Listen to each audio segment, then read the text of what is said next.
En esta segunda parte vamos a hablar de los leucocitos, las únicas células nucleadas presentes en la sangre, eh, de las cuales hay varios tipos diferentes y que se clasifican básicamente de acuerdo a dos criterios, que son la forma del núcleo y la presencia o no de granulaciones en su citoplasma. De acuerdo a la forma de su núcleo, este puede ser un núcleo polimorfo de forma muy variada, como estos que estamos viendo acá, y entonces hablamos de leucocitos polimorfonucleares, o pueden ser núcleos más sencillos, como el de este grupo que está en el recuadro azul, y entonces hablamos de leucocitos monomorfonucleares. El otro criterio es la presencia o no de granulaciones, y entonces ahí hablamos de granulocitos cuando en el citoplasma presentan gran cantidad de gránulos, a veces muy fácilmente visibles, otras veces no tanto, pero sí que los tienen, y entonces ahí hablamos de granulocitos. Y cuando no tienen gránulos o son muy pocos los gránulos identificables al microscopio óptico, entonces hablamos de agranulocitos. Como ven, hay una coincidencia entre el polimorfo nuclear y granulocito, y en el monomorfo nuclear y el agranulocito. Por lo tanto, hablamos de dos grandes grupos: los leucocitos polimorfonucleares granulocitos, que es este grupo que está encerrado en el recuadro rojo y que incluye a los neutrófilos, eosinófilos y basófilos, cuyo nombre deriva de la afinidad tintorial que tienen los gránulos que están presentes en estas células. Y por otra parte tenemos a los leucocitos monomorfonucleares agranulocitos, que son los que están en el recuadro celeste y que incluyen a dos tipos celulares diferentes, que son los linfocitos y los monocitos. Y ahora vamos a hablar de cada uno de ellos con más detalle. Los leucocitos polimorfonucleares granulocitos neutrófilos son por lejos los leucocitos más abundantes de la sangre. Son muy fácilmente identificables, son células grandes de unas 10-15 micras, son más grandes que los eritrocitos. Tienen un único núcleo polilobulado con 3 a 5 lóbulos generalmente, lóbulos que están conectados entre sí por finas hebras de cromatina. En las mujeres, pero no en los hombres, es frecuente reconocer en el núcleo de estas células la presencia de el corpúsculo de Barr o palillo de tambor, que corresponde al sector de la cromatina en donde se localiza el cromosoma X sobrante, el que está inactivo. Y a veces es posible encontrar en algunas situaciones la presencia de lo que se llaman los neutrófilos en banda, que son células que son aún muy jóvenes y que su núcleo no se ha lobulado todavía. Cuando se generan en la médula ósea, el núcleo en principio es redondeado, luego se va alargando, se transforma en un núcleo en banda y luego comienza a lobularse, con lo cual el número de lóbulos va aumentando a medida que aumenta la edad de la célula. Las células más viejas tienen unos 5 o 6 lóbulos y las células más jóvenes tienen menos. Es decir, que si en un frotis de sangre predominan las células, los neutrófilos con muchos lóbulos, quiere decir que son células que hace varios días que están circulando. En cambio, si lo que predominan son los neutrófilos en banda, quiere decir que hay algún proceso inflamatorio probablemente que hace que esté saliendo, que la médula ósea esté liberando formas jóvenes a la circulación antes de tiempo, y entonces no les ha dado todavía el tiempo de madurar lo suficiente para irse lobulando su núcleo. Eso es una medida que se usa para tener una noción de la respuesta medular frente a determinadas situaciones.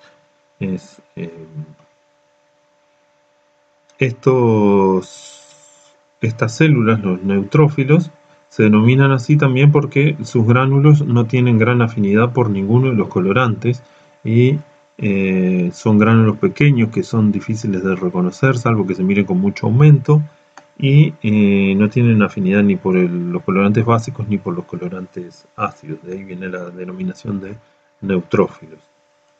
Cuando se miran al microscopio electrónico, estas células se caracterizan por la gran cantidad de gránulos pequeños, que acá sí son fácilmente reconocibles. Hay gránulos de diferentes tipos, se reconocen gránulos primarios, secundarios y terciarios. Lo otro que se identifica son los diferentes lóbulos del núcleo, que a veces, si el corte es favorable, se pueden reconocer la hebra de cromatina que mantiene unidos los lóbulos entre sí, aunque eso generalmente no es lo que ocurre porque el corte no es favorable para eso.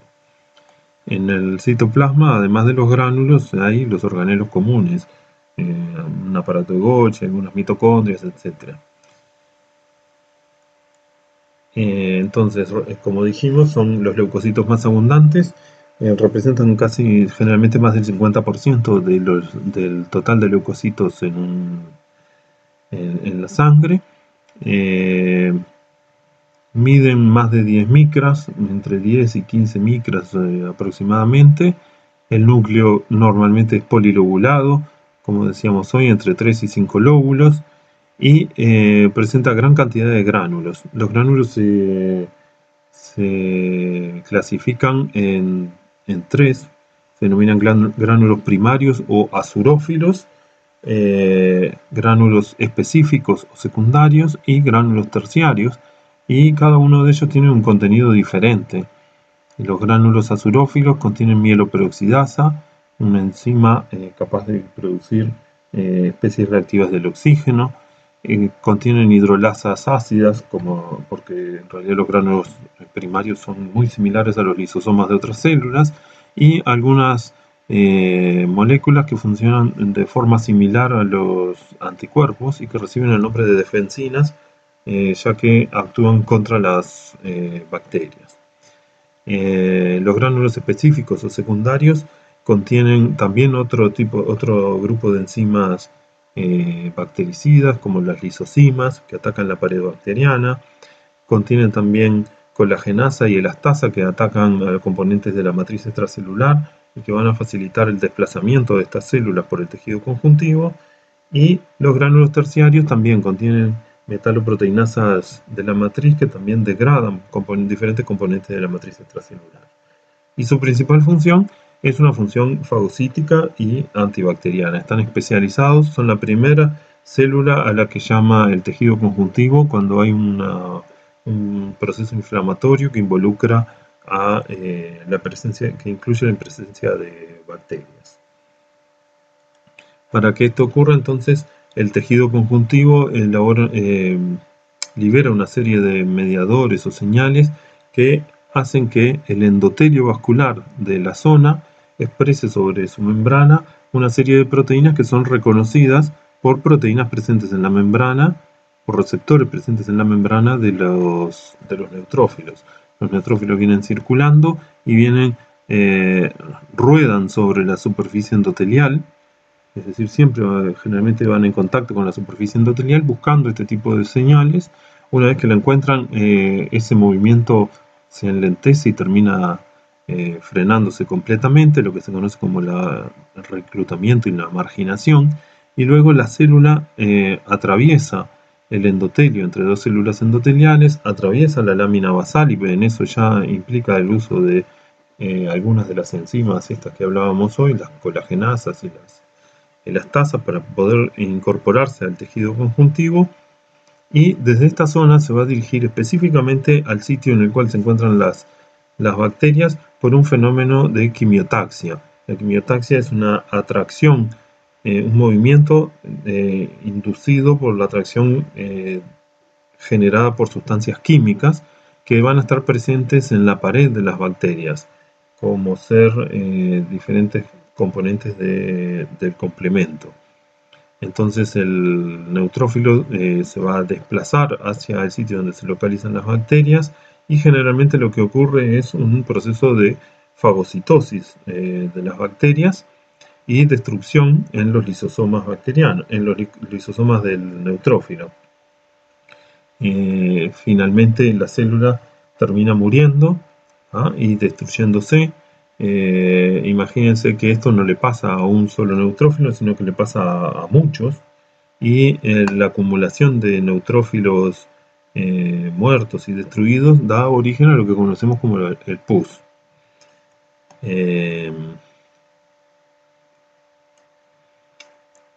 La fagocitosis no es el único mecanismo que tienen los neutrófilos para actuar sobre los sitios donde está el proceso inflamatorio o la invasión bacteriana. El proceso de fagocitosis involucra la destrucción de las bacterias por la adición al fagosoma de los lisosomas propios de la célula, de lo que serían los gránulos azurófilos. Pero otros mecanismos de acción de estas células involucran la degranulación de algunos de esos gránulos, que van a actuar fundamentalmente sobre componentes de la matriz extracelular y que tenían que ver con la capacidad de desplazamiento de estas células o de atravesar membranas basales, etc. También estas células van a producir especies reactivas del oxígeno que van a ser tóxicas, van a resultar tóxicas para las bacterias, pero que también van a reaccionar con otras moléculas propias del organismo, y que si esto no es controlado puede llevar a un mecanismo patológico. Y un cuarto tipo de acción que tienen estas células y que involucra la muerte de la célula, que fue descrito hace relativamente poco tiempo, es la formación de trampas extracelulares de los neutrófilos, que involucra la liberación del ADN del núcleo de estas células asociado a las enzimas presentes en los gránulos, y ese ADN lo que hace es formar una red que fija las bacterias en el sitio y evita su propagación hacia otros lugares. Y como ese ADN a su vez estaban pegadas todas las enzimas que estaban presentes en los gránulos, también tiene un efecto sobre las bacterias, a pesar de que la célula en sí esté muerta. Este mecanismo, la formación de las trampas extracelulares, entonces es una barrera física que básicamente lo que hace es evitar la diseminación de los microorganismos. Acá tenemos algunas bacterias en una micrografía de barrido, y estas hebras que se localizan sobre ellas son hebras de ADN con todas estas enzimas, formando esta trampa o esta red extracelular, que es consecuencia de un proceso de muerte celular que no es ni apoptótico ni necrótico, sino que es un tipo diferente, conocido como netosis, porque viene de acá. NET es la sigla en inglés de trampas extracelulares de neutrófilos. ¿Qué es lo que sucede? Los neutrófilos lo que hacen es, por un lado, liberar dentro de la célula los componentes de los distintos tipos de gránulos, mientras que en el núcleo se desenrolla todo el ADN, toda aquella heterocromatina empieza a desenrollarse, se desintegra la membrana nuclear, y el ADN se mezcla con las enzimas que estaban en los gránulos, y finalmente se rompe la membrana celular, y toda esa mezcla de citoplasma y ADN es expulsado, formando una red alrededor del neutrófilo que está muriendo en ese momento. De esa forma entonces se origina esta red de filamentos de ADN que contienen pegados histonas, elastasas, peroxidasas, catepsinas, lisosimas, etc., y que se pegotea a los microbios, a los microorganismos, y que entonces no solo los fijan en el lugar, sino que a su vez los atacan. Consiste en filamentos delgados de ADN y histonas sobre los cuales se adhieren moléculas que normalmente estaban en el citoplasma o en los gránulos de los neutrófilos. Implica obviamente la muerte de la célula, ¿no?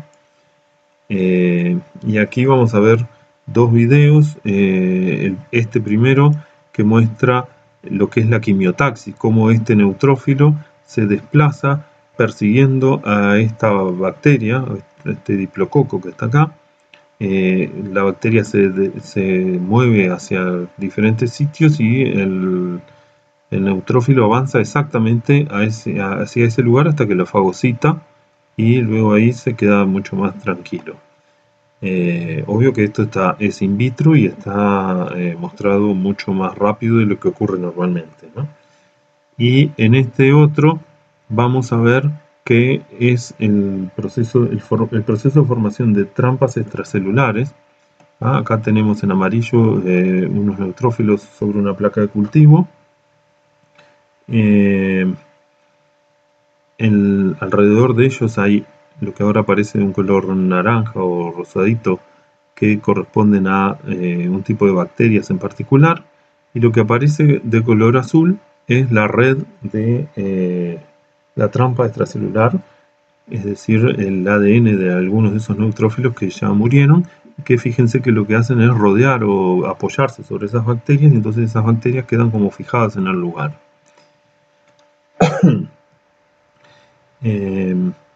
Este es un experimento en el cual tenemos neutrófilos en una placa de cultivo. El ADN está marcado de color azul, si se fijan se ven los lóbulos de los núcleos, y se puso un colorante verde que fluorece solo cuando hay presencia de ADN extracelular. Fíjense que esto está muy apurado y pasaron 4 horas, es un proceso que ocurre durante 4 horas y ahora lo vamos a ver más lento.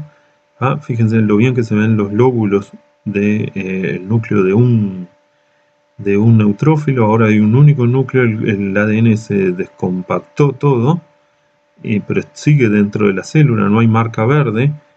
Y luego de que llega a este estado, y fíjense que hay varios que están en este estado, ocurre esa como explosión y el ADN pasa al medio extracelular, y entonces por eso ahí aparece la marca verde. Ahí pasó 1 hora y media más o menos. Y así como le pasó a este, le está pasando lo mismo a todos estos otros que andan por acá en la vuelta, porque obviamente se puso algo que los estimulaba a hacer ese tipo de reacción, ¿no? Este tipo de reacciones están disminuidas en algunas patologías, y los portadores de esas patologías es más frecuente que tengan infecciones de tipo bacteriana porque los neutrófilos no funcionan correctamente. ¿Sí? Bien. Vamos a ver las diferencias que tienen estos neutrófilos con otro tipo de granulocito, que son los eosinófilos. Leucocitos polimorfonucleares, granulocitos eosinófilos. También células grandes, de mayor tamaño que los eritrocitos, unos 12-15 micras también, que generalmente tienen un núcleo bilobulado, 2 lóbulos en el núcleo, y su principal característica es la presencia de gránulos grandes, fácilmente identificables y muy eosinófilos. Fíjense que son del mismo color que el citoplasma de los eritrocitos. Estos granulocitos eosinófilos son muy fáciles de distinguir en los preparados, en los frotis sanguíneos, y cuando los miramos al microscopio electrónico vemos que, bueno, primero que no siempre tienen 2 lóbulos, el núcleo está organizado en 2 lóbulos, a veces tiene 3 y a veces es uno solo, pero generalmente la gran mayoría de los eosinófilos tienen un núcleo bilobulado. Tienen gran cantidad de gránulos grandes en el citoplasma, pero lo más llamativo es que en esos gránulos es la presencia de un cristal que aparece como una barra electrón densa dentro de cada uno de esos gránulos, que son los gránulos específicos de estas células y que son los que le dan la eosinofilia a los gránulos en la preparación. Aparte hay el resto de los organelos que ya conocemos, mitocondrias, algún aparato de Golgi, etc. El porcentaje de estas células es más bajo, aproximadamente menos de un 5% del total de leucocitos. Como dijimos, tienen un núcleo bilobulado y tienen diferentes tipos de gránulos como tenían también los neutrófilos. Los gránulos primarios, también conocidos como gránulos azurófilos y que corresponden básicamente a los lisosomas de otras células, contienen hidrolasas ácidas. Y los gránulos específicos o secundarios, que eran estos que al microscopio electrónico tienen esta barra densa, este cristal en su interior, y que incluyen una proteína que se denomina proteína básica mayor, que es la responsable de la eosinofilia, proteína catiónica del eosinófilo, una peroxidasa, que también, como tenía el neutrófilo, histaminasas, colagenasas, catepsinas. Esta célula es fundamentalmente activada por la presencia de un tipo particular de inmunoglobulina, que es la inmunoglobulina tipo A, que es característica de, se llama también inmunoglobulina secretoria, y que está presente sobre todo en las mucosas del tubo digestivo y el aparato respiratorio. Y estas células, los eosinófilos, participan en respuestas antiparasitarias y alérgicas. ¿Sí?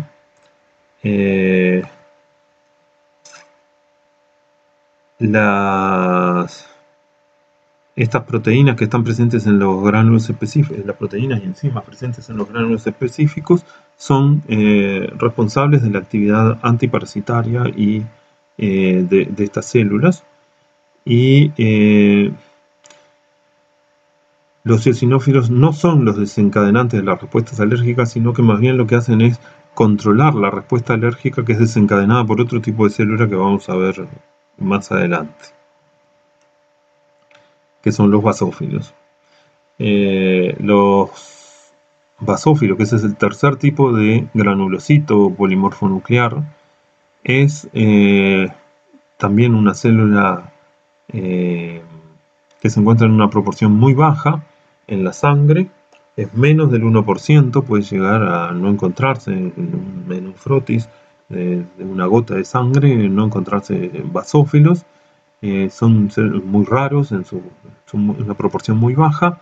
Se caracterizan por ser células también de unas 12-15 micras de diámetro, más grandes que los eritrocitos, tener un núcleo irregular, pero generalmente no muy lobulado, no presenta una lobulación clara, y lo que es característico es la presencia de gránulos basófilos que muchas veces tapan el núcleo, no dejan ver el núcleo, aunque a veces son relativamente pocos.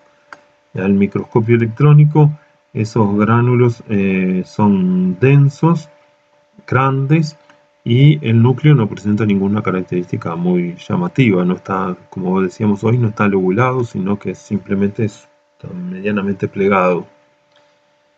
Estos basófilos, como decíamos, representan menos del 1% de los leucocitos circulantes. Su núcleo es bilobulado o tiene forma de U o de J, y también presenta obviamente dos tipos de gránulos citoplasmáticos, los azurófilos o primarios, que corresponden a los lisosomas de otras células y por lo tanto contienen hidrolasas ácidas, y los gránulos específicos o secundarios, que contienen fundamentalmente heparina, histamina, leucotrienos y algunos tipos de interleuquinas. O sea, muy parecido a lo que contiene otra célula característica del tejido conjuntivo, que es el mastocito. Los basófilos en algún momento se pensó que eran los precursores de los mastocitos. Ahora se sabe que en realidad están emparentados, pero que son células diferentes, tienen una célula madre en común, pero cumplen funciones diferentes o similares, colaboran entre ellos, pero no son precursores de una de la otra. Participan en las reacciones alérgicas junto con los mastocitos y son activados, tienen en su membrana receptores para el segmento Fc de las inmunoglobulinas E. Las inmunoglobulinas de tipo E entonces se pegan a estos receptores, permanecen pegadas a la membrana de los basófilos, y una vez que el antígeno que reconoce la inmunoglobulina está presente, entonces ocurre la degranulación. Tengan presente que estas células, los basófilos, al igual que todos los leucocitos que nombramos y los que vamos a ver, en realidad su función no la cumplen en la sangre, sino que todo esto que estamos hablando de que participan en las reacciones alérgicas o en las parasitarias o todo eso, va a ser en el tejido conjuntivo. En la sangre no cumplen ninguna de estas funciones, simplemente circulan, ¿ah?, para llegar al sitio donde tienen que actuar. Los linfocitos, ahora pasamos al grupo de los leucocitos monomorfonucleares agranulocitos, y en particular nos vamos a concentrar ahora en los linfocitos. Son el segundo tipo de leucocito más abundante de la sangre, representan entre el 30 y el 40% del total de los leucocitos. Son células pequeñas, del tamaño similar al de un eritrocito, unas 7, 10 micras, la mayoría de ellos, aunque hay algunos que son un poco más grandes, miden unas 12, 13 micras. Se caracterizan porque tienen, la mayor parte de la célula está ocupada por un núcleo heterocromático, muy heterocromático, como vemos acá en la micrografía electrónica, y tienen un pequeño halo de citoplasma basófilo, en el cual se localizan una cantidad variable de mitocondrias y ribosomas libres, y a veces algún gránulo azurófilo que en realidad corresponden a lisosomas, pero mucho menos de lo que hay en los granulocitos. Los linfocitos medianos, estos que estamos viendo acá, al microscopio electrónico tienen un poco más de citoplasma, más organelos, y existe una categoría que generalmente no está en la sangre, que son los linfocitos grandes, que esos ya están en los órganos linfoideos, pero normalmente no se ven en la sangre. Estas células, si bien se originan en la médula ósea, se capacitan en distintos órganos, como puede ser el timo o la propia médula ósea, y circulan por la sangre hasta llegar a los diferentes tejidos y a otros órganos linfoideos, como los ganglios linfáticos o el vaso, donde pueden llegar a cumplir parte de su función, pueden ser expuestos participan en las reacciones inmunitarias, y muchas veces lo que hacen es recircular, es decir que vuelven a la circulación sanguínea y pueden volver a salir al tejido conjuntivo.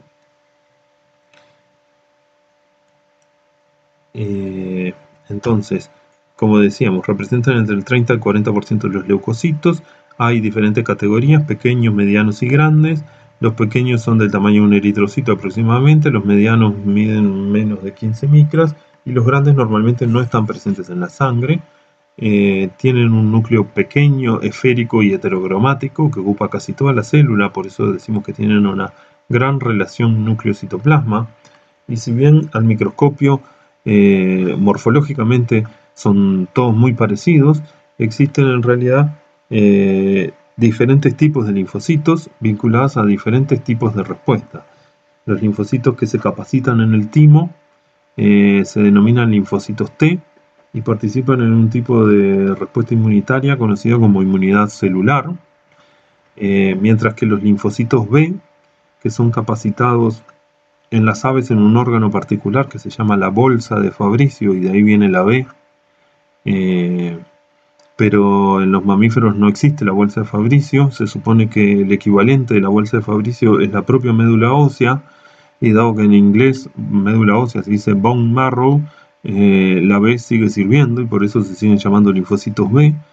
Participan en un tipo de respuesta inmunitaria diferente, que es la inmunidad humoral, que es la que está basada en la producción de anticuerpos, y los linfocitos B entonces son los que van a dar origen o se van a terminar diferenciando en una célula que ya conocen, que es el plasmocito, una célula propia del tejido conjuntivo, que se acuerdan que era la que producía